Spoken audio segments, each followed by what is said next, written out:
So in yesterday's class, like we were discussing these 12 principles of Agile. Okay.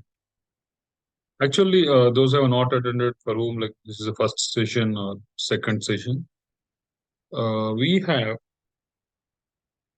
till now like in the IT field, when you are delivering a project, okay, we follow two things. Like previously, they used to follow this waterfall method of delivery, and now we have these agile methodologies. Okay, so we went through like the history of agile, how the agile manifesto came into picture, and the scrum, like how the scrum guide got into the release. Okay, and all these things like we have discussed. And yesterday in class, like we were discussing on the agile principles, like on what the agile manifesto is based, and what are the principles we have, and what are the values. So yesterday we have discussed on these 12 principles. I would like to, we will go through, okay, on these 12 principles once again for 5 to 10 minutes. Okay, and after that we are going to discuss on the values that Agile Manifesto has. Okay, so the first Agile principle is like on the highest priority should be given. Our highest priority is to satisfy the customers through the early and continuous delivery of valuable software. Okay, so it means that our customer is the one, we should give highest priority because he is giving business to us, and we should also provide him the valuable software, the working piece of that what he has asked for, and it should be early and a continuous one. Okay, so the highest priority to the customer, early and a continuous delivery, and that be a valuable software should be our main motto. Okay, so again, second one, welcoming changing requirements even late in the development. Okay, agile process harness change for the customer's competitive advantage. Okay, so the competitive advantage which the customer is going to get, because like if we are able to adapt to the change. Okay, if you are trying to accept the changes even in the process of the development, that means like you have started, you are working on it, you have started building the particular project or coding on it, but in the middle of the project, like he has come again and asked you to add some feature to it. Okay, he wants to uh, have an extra functionality to that particular feature. You should never say no. Okay, you should welcome that. Okay, that's what actually Agile Manifesto says. He should welcome his requirements, the changing requirements. Okay, that will help him to be in this competitive world. Okay, in the competitive market. Okay, that's going to be an advantage even to the organization or to the customer. So that's what actually the second principle is. So everywhere it's like, because you try to be in the shoes of the customer and try to understand like why agile is so helpful to the customers. At the same time, for the teams also, those who are working. Again, the third, deliver working software frequently. Okay, from a couple of weeks to a couple of months. Okay, with a preference to a shorter time cycle. Okay, so Agile Manifesto says like we need to deliver the working software. What you are delivering is something which it should be working. It should not be a dummy thing like here you show the prototype and say it's going to work. No, we should deliver a working software to him. Okay, and that should be in a very shorter duration, not taking a lot of time and making the customers wait for the particular release. That's what like I have explained. You go to a shop and you ask for something, and that shopkeeper takes the money from you, and he keeps on you on waiting. What we need is within 2 to 5 minutes, like we want the product and go. But if it takes a lot of time, that's not going to work out. Tomorrow, like we will not go to that shop at all. Okay. So whatever. In that way, we should try to release that particular feature or a product within few weeks. Okay, whatever it is. If it is for months or in the weeks, give preference to the weeks. Okay, with preference to the shorter time cycle. That's what they say. Business people and the developers must work together daily throughout the project. Okay, that's one of the important thing. Business people and developers, they should have a constant interaction and they should be able to work together. Work together in the sense, when you say business people, how they are going to work together, because they are busy people, right? Yeah. So the business people, in the sense here, like the stakeholders who give you the requirements, are they should also be present when you are working on it and when you are showing the working software to them. Okay, when they are asking, when the developers are asking a feedback and how it is working, the features that they have developed, the business people should be there to see it, give the their suggestions or the feedback to them. Okay, so this is what actually is expected. Like they should have constant interaction as long as the project goes on. Okay. Next, fifth point. Any questions till now? Till fourth point?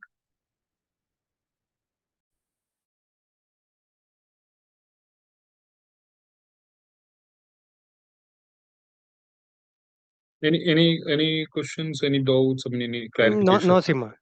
Yeah. Okay. Thank you. If you have any, you can ping in the chat, and I will continue. Sure. Not. So again, the build projects around the motivated individuals, give them the environment and support they need, and trust them to get the job done. So like, the project should be be among this motivated individuals. Okay, we should, for a team should, if it is a motivated team, okay, self motivated team.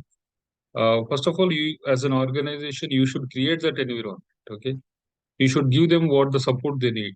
You should make them feel happy when they are working there. Okay, you should trust them. Okay, you should listen to their voice. You should respect their views. Okay, everything should be taken into consideration, because that will make them more motivated, and they will be able to help you building the projects. So in that way, like, the agile manifesto is giving more importance to the individual members, the not only to the customers but also to the organization and the people in the organization. So that's what it's required. Okay. When you say, when someone was asking, like, what does the environment mean? The environment in the here sense, like, there is no toxic culture here in the environment, where people are not backbiting, talking about bad about one another. Okay, there is no micromanagement from the higher authorities. So these type of things should be avoided, and people should be given freedom to work. They should enjoy the work when they are doing it. That's what it means. Okay, and only then you will be able to get better, good results out of that. Okay, that's the fifth point. Sixth point: the most efficient and effective method of conveying information to and within a development team is face-to-face conversation. So here, what they are expecting is, like, even most the better the best way of communicating is to have a face-to-face conversation instead of having a very lengthy conversations. No, on online. Online is far better, but instead of writing in a mail and sending, having a back and forth mails, better avoid that and go to talk and directly go to them and talk if he's offline, or if he's online, have a chat session. I have a one-on-one with them. Okay, have a face-to-face conversation. That will help you a lot. Okay, most of the doubts or most of the whatever I mean, whatever thoughts that you have from with respect to the other person, you'll be those will be cleared out if you have a face-to-face conversation. Next, working software is a primary measure of progress. Right, that's it. So when you want to measure, like, how the progress is, okay, the only way to do is see, like, how your the feature that you have developed is working. That means it should be working. The product working software is the only measure. Yes, Shushavan, you will be able to write CSM. I will give you one. Yesterday, I think I have shown the CSM and PSM, which one is good. Try to do PSM because it is valid for lifetime instead of going for a CSM.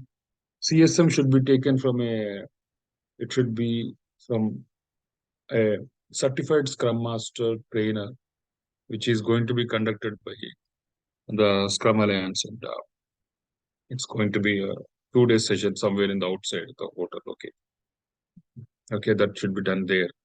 PSM, where, like, you can take it after this training is done. Yeah, thank you. So just for your information. Okay, next, agile process promotes sustainable development. The sponsors, developers, and users should be able to maintain a constant pace indefinitely. So this actually promotes a sustainable development where everyone should work together for a longer period of time. Okay, and that will result a good thing. Okay, that's what actually agile processes say. Next, continuous attention to technical excellence and a good design enhances agility. So here, like it's not only the agility which matters, but also the factors which lead to agility are the technical excellence, and after the technical excellence comes the good design. Okay, so if you have a technical skill set, okay, if you enhance your technical skill set, probably that is going to help you a lot, and it will give you a good designs, good coding, or good way of manufacturing something which and you can improve the agility. I mean, be able to adapt very easily. So that is going to be helpful. So if you are in a team in IT industry or in anything, you need to increase your skill set. You need to upgrade yourself. You need to upscale. Okay, to the new technologies. You can't just keep quiet. You keep on working on the age-old technologies. That won't help you anyway. Okay. Next, simplicity, the art of maximizing the amount of work not done is essential. Yes. Instead of making the problem, little the complex way of working, try to do in a simple way, and it's better not to do something which is not working. Okay, do something which is simple and that should work. So that is an essential thing of the point 10 and 11th one. The best architecture requirements and designs emerge from the self-organizing teams. Okay, so as I said in some of the points, like uh, the team should be given a good environment, the trust, and a good relation, an environment where they feel self-organized, self-motivated. In that environment, you will be getting a good designs, you will be getting the best architectures. Okay, the requirements. Okay, all these people are going to from this come. All the things are going to come from these self-organizing teams. Okay, next. At regular intervals, the team reflects on how to become more effective, then tunes and adjusts its behavior accordingly. Okay. So at regular intervals, like they need to, have a retrospect, have a think about like how they are doing, how to fine tune their working. They should regularly have this feedback and constantly improve themselves in the way of working. Okay. And in this way, like, it's going to become more agile. Okay. So this is what actually all these 12 principles are about. Okay. Any questions anyway, like we can discuss, not an issue. So that's what we have discussed yesterday on the agile part. Those who have missed the last class.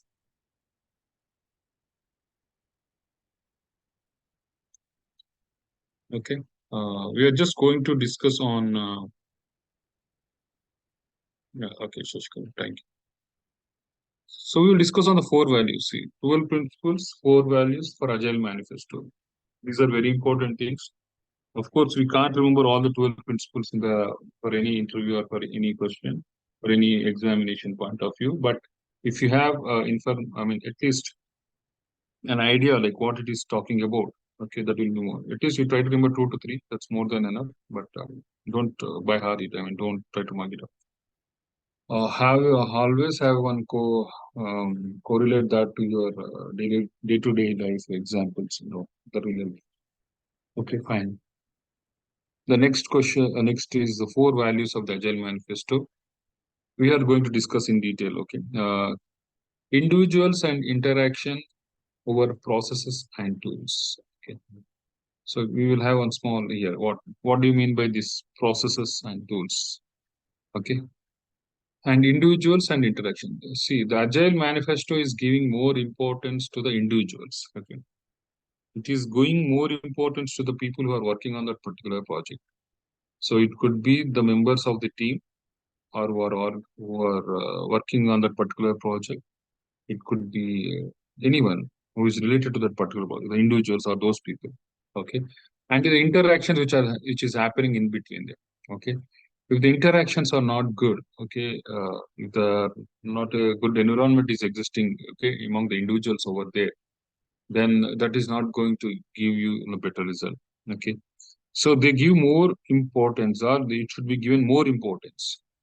The individual should be given more importance as well as to the interactions, not over processes and tools. Okay.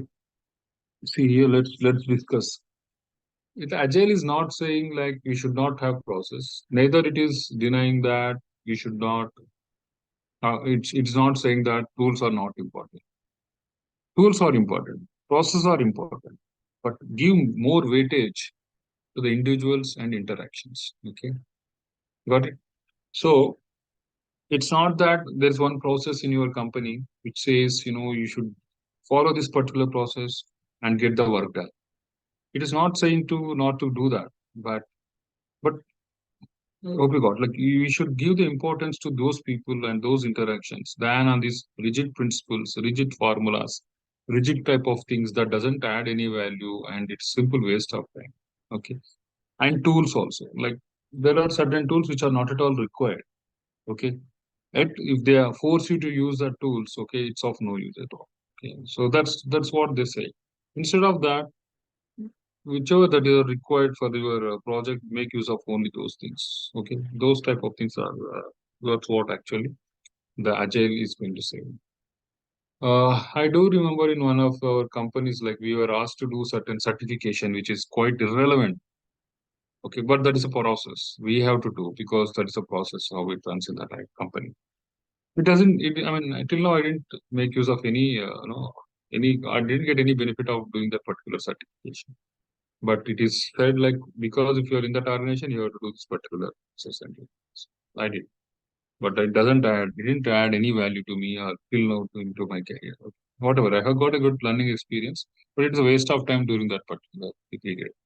So, so when I say over in the sense, if you give percentage wise, the individuals and interaction should be given more percentage, like let's say 80% and 20% to your process. Okay, but not like it's not completely to the individuals and interactions. We should give some weightage to that. Next, second point, working software over comprehensive documentation. Okay, again, is stressing on this fact. Agile Manifesto says like we should give more importance to the working software. Okay, but it is not denying the fact that we should not have the documentation. Please remember. Okay, am I saying that we should only have working software, not the documentation? No. Here we are saying like we should have working software over a comprehensive documentation. So documentation should be there, but it should be minimal. It should not be that much complex. Okay. If the customer asks you and says like where we stand, like how my project is working and where are you now? Can you just show me? Then if you don't show the working software, but bring 100 pages or one 500 pages long notebook, okay, and put it in front of him, say, see, this is how your project is going to work. Will you be happy? Okay. Is he going to be happy in that case? Do you feel so? See, if you are coming to this training, okay, instead of me talking to you and asking you questions and you are asking me questions and getting the doubts clarified, if I put this PowerPoint in front of you and go away, will you be happy? Okay. So the comprehensive documentation doesn't yield any value. It doesn't satisfy the motto of the customer, right? So yes, let us have a documentation. That's okay. To a certain extent, documentation is fine. Okay, minimal documentation is what is expected in Agile. Okay, people should not waste their time in writing each and everything and creating a big book. Okay, which it doesn't add any value, right? Which are essential things that is required. So, did you see? I mean, have you seen? If you are buying any mobile phone, do you see a booklet of 100 pages giving it to you, a manual type of thing to how to operate your mobile phone? Or you see, you will ask like how it is going to work. Any inputs over here? No. Okay, we are mostly interested. We are interested in how your mobile phone is going to work. You'll ask like, could you please show me how this is working? How once you power up, like how it's going to work here and there. Like you will be asking on the screen and in the shop. or in your any showroom, like you'll be asking all these type of questions. You'll not be interested if that particular salesperson gives you a book, a very big book, and say, yeah, you read this particular book and you will get all the information. You will not be interested in that. So that's what Agile says. Go for a working software, but with minimal documentation, not comprehensive documentation. Okay. So don't spend too much time on writing the documents and okay, making a big out of that. It's okay to have minimal documentation, which is essential for that particular product to run. Okay. Hope you got the second point. Any questions? Anything? You can raise your hands, or you can in the chat session, or you can voice. 2 points clear, sir?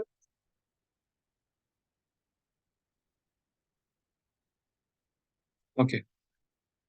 If you have any questions, please ask. Not an issue. We will discuss. Customer collaborations over contract negotiation. Okay. What is expected out of this is like we need to have more collaboration with the customer who is giving us the work or who is for whom we are working. Okay. Instead of having a contract type of thing which we have in the project beginning, the initiation, project initiation. Okay. Uh, so like if you are written some condition in the contract negotiation saying that we are not going to entertain any particular feature in the middle of the project. Okay. And you say like you refer to that particular contract and we are not going to do anything because of this particular point in the contract, then customer is going to feel very bad about that. So customer collaboration is what actually is required than having this type of contracts or the agreements that won't yield anything. It's saying like again, over is something. It's not denying the fact that we should not give importance. We should give importance to the contract negotiation, but customer collaboration or the feedbacks, whatever that is happening in the collaboration part with the customer, that should be given more importance. That's what the third point is all about. Okay. Sometimes if the customer is very, is very adamant, or if he is very, um, this type of guy who doesn't listen to you, in that case, you can refer to this contract and say, no, we are not going to work, but that's okay. That's an extreme case. There you should have the contracts and all, but first, like we should address the customer needs and work on his this thing. Okay, the third one. Next, let's talk about the fourth one. Responding to a change over following a plan. Okay.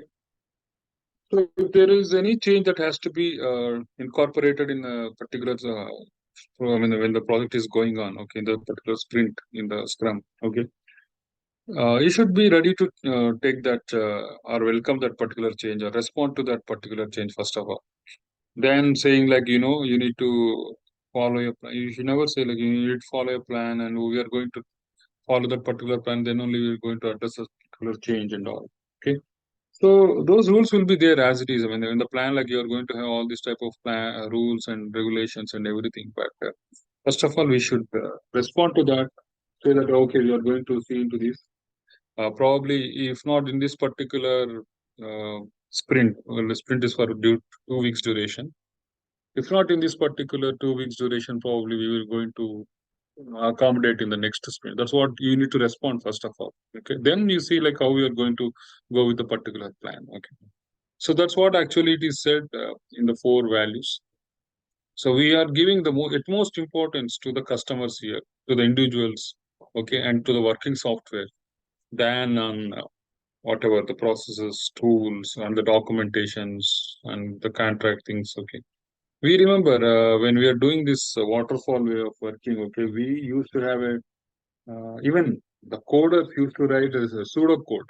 Okay, now also I think people do it, but pseudocode used to be so much lengthy. It used to be known as the whole project. Like by that time, instead of writing the pseudocode, they would have completed the whole project itself. So that used to take a lot of time for the documentation. Okay, we don't know what happened to those documents now, but the thing is, minimum documentation is enough to go with the working software. Right. We are not denying that here, like in all these four values, over is a word which is used not any other word. Okay, we are just having high importance on this, but we are not neglecting all these things. Okay, we are just having a minimum weightage to those things. Okay, that's what we are discussing in the Agile. I have one question. Yes, yes. So for number 2, Mm-hmm. let's say I'm just giving a scenario. If there is very limited time for the software development, even for developing, but the team is trying to accommodate within the timeline that's provided.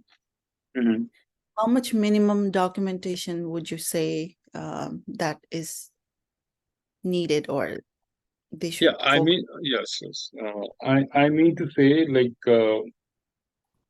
we need not write all the pseudocode which is required to implement that particular, piece of code. That's what one thing I say. Okay. There is one logic which is involved in, maybe like if you're developing one product or one feature in the product, and that requires almost, a 1 day time. Okay. In that particular 1 day time, if you just sit on code, okay, if you sit on writing the documents for that, okay, how much time it is going to take? It's going to take maybe like 2 to 3 hours. Okay, you are left with only 4 to 5 hours of working. Okay, so here they are saying, like, instead of spending so much time on that, okay, spend a minimum time. Give the features which are just required for to implement that particular, not all the things which are required for that particular. Okay, because like I can correlate with my past experience where we have written the pseudo code how it should be implemented. Okay, an algorithm, that what we say. Okay, for that particular code to run. So we have done. So here, like, it is not that much required. Just enough to understand what is getting done. That's more than enough. That's what it is. That is a minimum documentation which is required. Okay, thank you. Yep, thank you. Any questions? Any?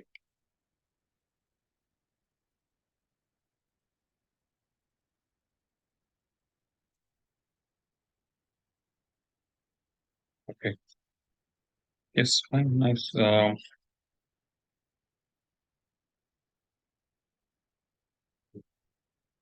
go to, I think we were discussed yesterday, like we have, as I said, like in the Agile, like we have so many frameworks. The Scrum is one of the framework which we are going to work on it. We are going to, the training is all about the Scrum. Extreme programming, Kanban, like these are all, implemented in different organizations as per their requirements, as per their need.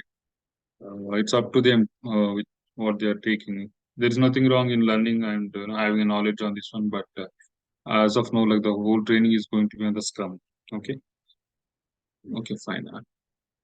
Just read this one for a minute. Try to understand, and we'll have a discussion on this one. Give me a minute. I'm just pulling up the charger.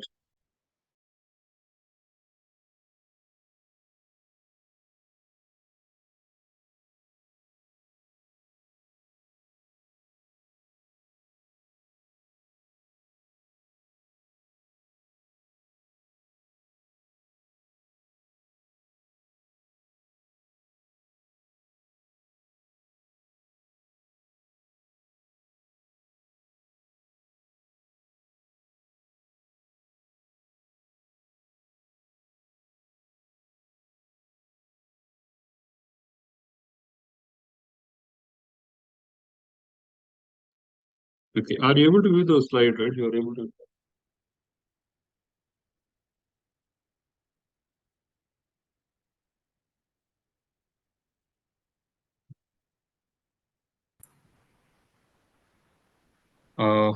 Yeah, so what do you mean by adaptive solutions?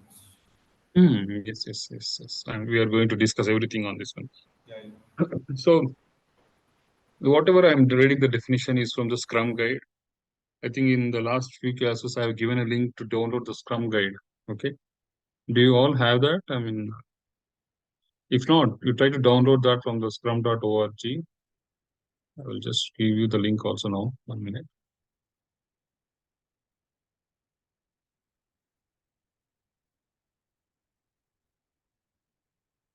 Hmm. Okay.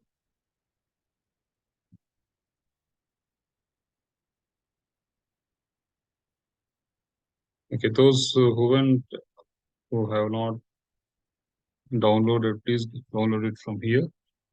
Okay, try to take a printout if in case if you feel like, or if you have the iPod, I mean the iPod, like you can see it, not an issue. Anyway, I want you to, if you believe in handwriting, if you believe like this writing helps, then you just take a printout, put it on the paper, okay, write something, whatever you understand, okay, that will help you.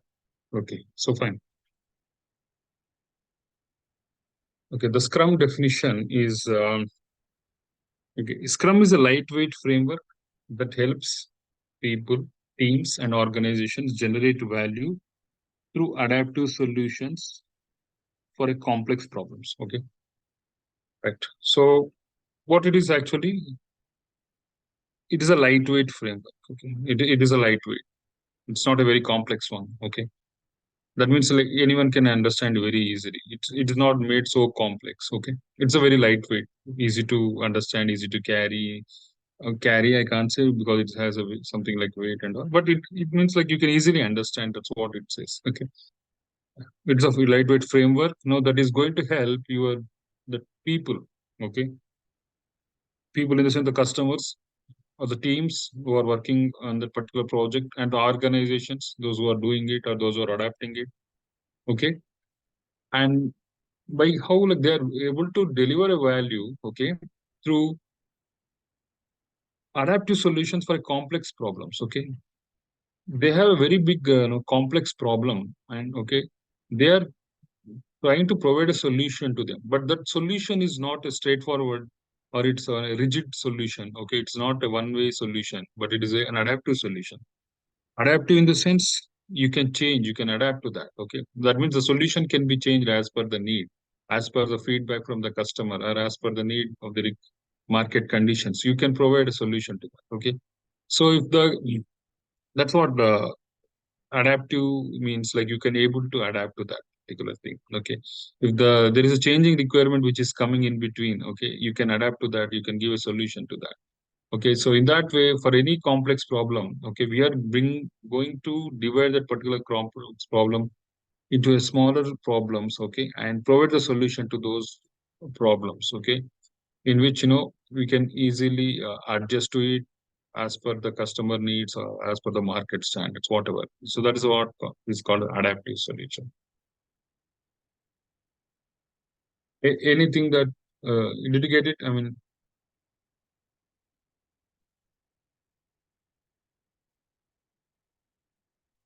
adaptive. So we are trying to provide a solution, okay, which can be altered as per the needs. That's what is adaptive. Okay, so this type of problem is not a simple problem. It is a very complex. For even for a complex problem, okay, it is going to provide a solution to. So we are going to break down that complex problem into smaller problems or to smaller tasks, and then later provide a solution to that. Okay, in this way, this is going to help the people, the teams, as well as the organizations. Okay, and to provide a solution by generating this type of value. Okay, so the Scrum is that. This is as per the Scrum guide. Scrum is nothing but a lightweight framework. Okay, so it is not a very complex one to understand. It is not a difficult one to understand. It is can be understood very easily. Okay, that's what actually as per the Scrum guide definition. What this is a Scrum guide. Okay, Scrum definition. I have a question. Yes, please. So whose responsibility is it to break it down when there is big change or there is complex problem? Is it the Yeah, Scrum Masters? no, it's a Scrum team's responsibility. Okay, what do you mean? Who are the members in the Scrum team? Actually, it's all the developers. Okay, developers. I mean, the development team who is coding, who is testing. Okay, the Scrum Master and with the product owner. That's a Scrum team. Okay, so it is their responsibility to understand. They are accountable for that to understand the problem and divide the problem into smaller things and work on it. So they are accountable for that. The whole Scrum team is accountable, not a single person here. Okay, thanks. Yeah. Okay. Yeah. See, actually, these are the lines from the Scrum Guide itself. I am not taken from any other source. Okay, because I want you people to be very much thorough in the Scrum Guide. Because tomorrow, if someone says like, who is responsible for what, who is responsible for this event, if you're not thorough with the Scrum Guide, you can't give the answer to that. That's one thing that you have to understand here. My objective is to make you understand and make you learn and make you go through the each and every line in the Scrum Guide. Okay, I can just see this is a training where I can give it to you in a superficial way, but it doesn't help unless we discuss everything in detail, right? Okay, the Scrum Master role is not properly understood by all. So we should understand everything, and first of all, like we should understand what actually the Scrum is all about. Okay, what is each and every role does? Okay, what are the events and what is why the events are meant for that? Okay, who is accountable for that? So everything we are going to discuss, and we are in the beginning in the starting phase. Okay, so we'll just discuss on these two things. Scrum is founded on the empiricism and lean thinking. Okay, empiricism. Are you aware of what do you mean by empiricism? Okay, anyone empiricism? I mean, here we have the definition. I mean, no problem. You can read out and you can explain also, not an issue. So empiricism means it asserts that knowledge comes from an experience and making the decision based on what is observed. Okay. So what does it mean is, let us say, I have given example before, or if not, I will explain you again. Maybe like when you are in driving some bike, two-wheeler bike. Okay, you might have raised, given accelerator. Okay, increase the accelerator, and suddenly there was a slippery road on which you have fell. Okay, now you might have got some experience out of that incident. Okay, or you are in a car and you suddenly put your leg on the accelerator and it have got speed up and you have someone. So you might have got one experience from that particular incident. Okay, now that is going to be stored in your memory. Whenever you are raising this accelerator or you're pedaling that accelerator, the sudden it will you will be able to recollect and see like, okay, I will have to maintain my speed properly and I should not hurt anyone. Now, those type of decisions, making decisions, will be coming on what you have got as from the observation, the previous incidents. Okay, empiricism is that. Okay, empiricism says that with your knowledge that you got from your experiences, you will be able to take the decisions. Okay, with the observations. Okay, so these type. So even the Scrum is also based on that. Okay, it is it is not just a set of practical the process or the tools. It is all about the experiences that and the knowledge that you have gained by doing certain things. Okay, from them, like you are going to take the reference and going to work on it. Okay, so Scrum is based on that empiricism. Okay, okay, hope you got the what I mean by empiricism, because we are going to come across this word till we finish our learning. Okay, when someone says what you have done, what what you have learned. Okay, so you can say like, because all this are learned in this my experience. So you're showcasing your empiricism there. Okay. Okay. Then next comes the lean thinking. Lean thinking reduces waste and focuses on the essentials. You might known this lean, right? Lean is something where you're reducing the. It almost comes in Six Sigma or something like that, where Lean Six Sigma is one of the thing which is popular now, where you are going to remove the waste. It is called as moda. You take away the waste which is not necessary. Okay, you are going to eliminate the processes which are not required. Okay, so Scrum is founded on that. So it is empirism and lean thinking. Okay, and Scrum employs iterative incremental approach to optimize the predictability and to control risk. Okay, so it is always going to be an iterative way. Okay, that means like it is going to be constantly taking. It's not sequential. It is not linear. It is an iterative way where the steps are going to be repeated. Okay, and it is going to be an incremental approach. That means you are going to add one feature on another. Okay, you are going to give some value to what you are doing. Okay, in that way, like you will be at the same time, you will also work on the short, whatever negative points that you have. Okay, and you will be trying to control the risk. Okay, you'll be trying to see that there is no risk involved in the process. So this is a iterative way and incremental approach of delivering the value to the customers, so that you will be able to manage the risk. I will give an example here. Let us say like you are working on a particular thing and you are not at all consulting to any other person, like how you are doing.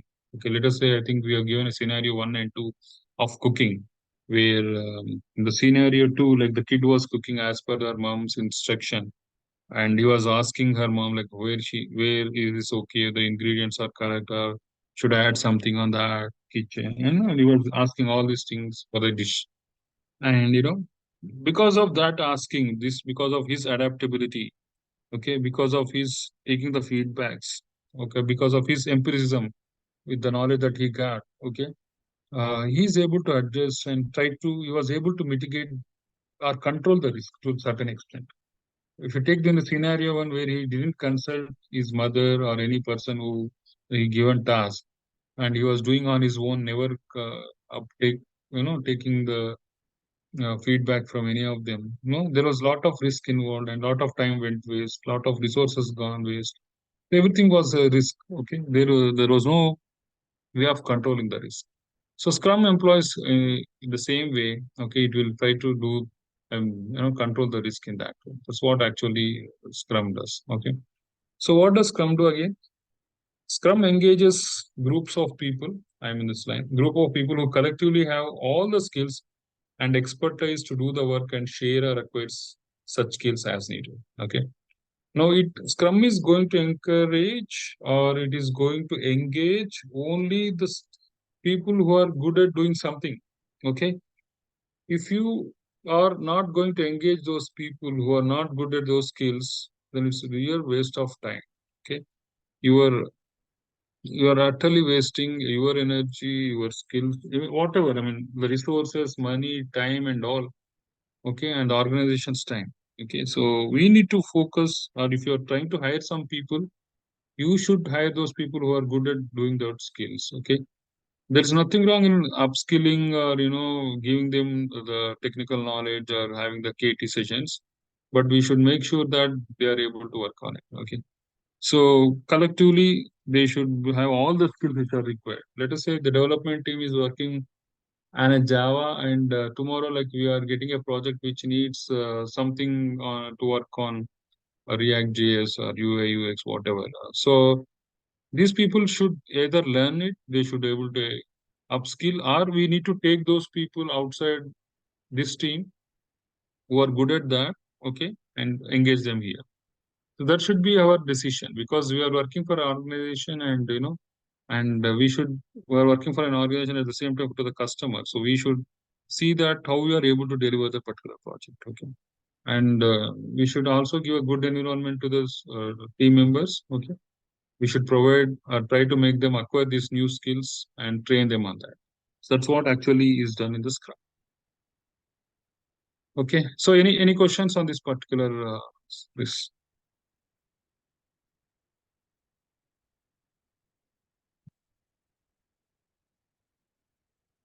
Okay, are we good to go? Yes. Okay, thank you. Next, the last one. The Scrum combines 4 formal events for inspection and adaptation within a containing event called sprint. Okay. These events work because they implement the empirical Scrum pillars of transparency, inspection, and adaptation. Okay. So there are actually Scrum has 5 events. Okay. There are 4 formal events. Okay. These 4 formal events are sprint planning, daily Scrum, sprint review, and sprint retrospective. Okay. Which are based on values called the pillars of the Scrum, called as transparency, inspection, and adaptation. Okay, I will just show you a diagram where you will at least you will visualize like what is happening here. Okay, so the Scrum guide is based on 3 pillars of the Scrum. Okay, Those three pillars are transparency, inspection, and adaptation. Okay. These pillars were ensuring the team to work collaboratively, adapt to the change, and respect each other's decision during the work. Okay. So this is actually how the pillars are. They have put a pillars upon which, okay, transparency, inspection, and adaptation, empiricism, and upon which the Scrum is being built. So empiricism is actually, we can say it's like a groundwork type of thing, okay, on which the pillars are TIA, transparency, inspection, and adaptation, okay, upon which your Scrum is going to work. Okay. So I will just go through this particular thing, like what does transparency mean? Everybody knows what's going on. Transparent is like when you started working on it, people will know like what you're working on. There is transparency. In the scenario of cooking, we have taken like the kid was doing and he was showing it to his parent, to his mother, like what there is transparency involved. Okay, we are able to know like what he's cooking. He's not hiding anything from. Okay, he's doing everything clearly, and it is almost transparent. Everyone can understand easily like what the person doing. Working on a project. One of them has become to